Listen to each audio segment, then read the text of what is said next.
So everything started to really go downhill when I was, I think, just turning 19, or like I just had turned 19, and I was living with my mom, and I was and her boyfriend, and I was in the basement chilling, playing Ashton's Call, just this MMO game.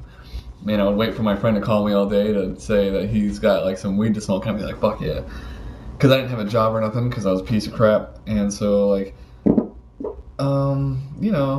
that was going pretty good for a while. I dropped out junior year of high school because I just didn't fucking care. I didn't care any years before that either. I knew I had to do something soon because you couldn't do that forever. So I was like, oh, I'll join the military. Yeah. Which do I join? I'll join the army because I want to be a ranger. That sounds cool. I want to beret shit or whatever. So that's what I did. I went to the army recruiting station, and I told them what was up, and they tried to like evaluate me and all that stuff, and got me signed up, and I had to go to the stupid building where they make you do the duck walk, naked and shit. And during that time, I was really starting to think like, I don't want to fucking do this. Are you kidding? You can't smoke weed at boot camp, can you? And I had a girlfriend too, so that was kind of getting in the way. And so I was on a delayed entry program because I needed to have a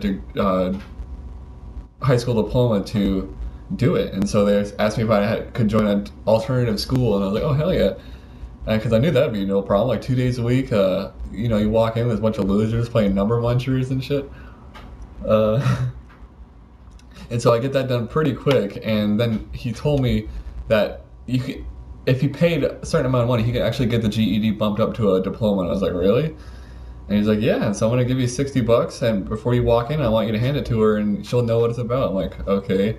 And so on the way to the classroom, I pocketed one of the 20s, and he's like, and I told him I only had 40, and he's like, really? I double-checked. I actually like triple-checked, and I'm pretty sure there's 60. I'm like, I don't know what to tell you.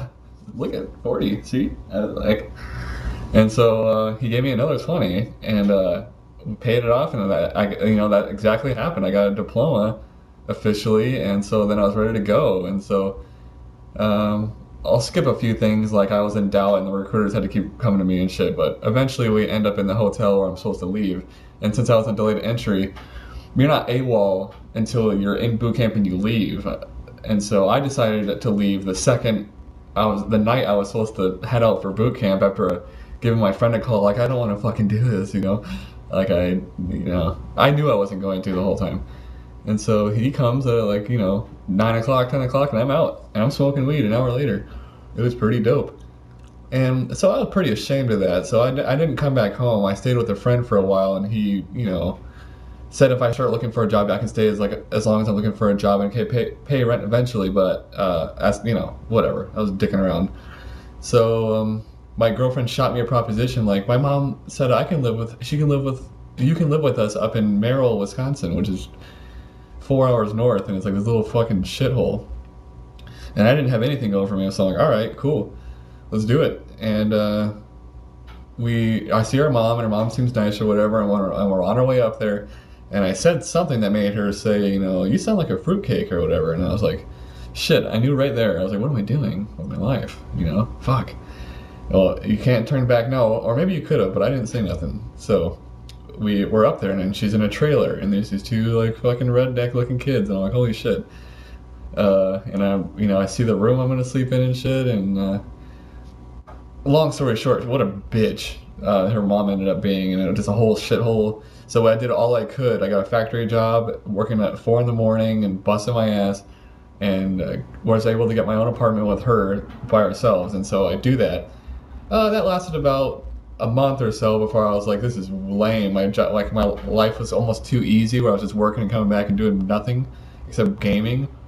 And so we had like a little party or whatever, and I saw this girl like sitting in the other room, and however it happened, we ended up making out. And I walked in the other room, and I told my girlfriend that I had kissed her, and she wanted to forgive me, but that was kind of like my way of getting out of the whole situation. Her mom would occasionally bust into our house, and she caught us smoking weed a couple times, even though it was out of her fucking business. But that was just like a real hassle, so I was like, I need to get the hell out of this situation or whatever. And so I inherit another roommate, some dude at work or whatever, who needed a place to live, and we were just smoking weed all the time, and it was pretty great for a while. And I hated work so much that I was like, maybe me and this guy can like sell weed, like because I know some people down in Milwaukee who have better stuff than the stuff I'm smoking here up in this shithole. So like, I called him up and I was like, hey man, like I need, you want to hook me up and you send it up here, and I'll give you however much of the profit. I don't remember what the whole deal was, but so he brings up this nice brick of weed, and I'm like, all right, we're in business or whatever. I have these little kids stopping by, and like I'm giving them, short little bags, like they're obviously like a couple points grams off, and that lasted cool for a while. But then I realized we were smoking a lot more than we were selling. And it ended up being that we smoked like most of it. I sold like maybe $20, $40, who knows? Well, it ended up so it came down to the point where we're like cutting stems up and stuff to try to sell, and it just like we were going downhill. And I had quit my job, and he had quit his job. He had found another job, but it just wasn't working. Like going to the food pantry to get free food, it was like getting to that point. So, next thing you know, I'm fucking getting evicted because I can't pay the rent, obviously, and it's just like one of those things that you don't think are going to happen until it fucking happens. And, I'm in the backseat of a car about to, like, lay down on some clothes, and that's when I realize I'm fucking homeless.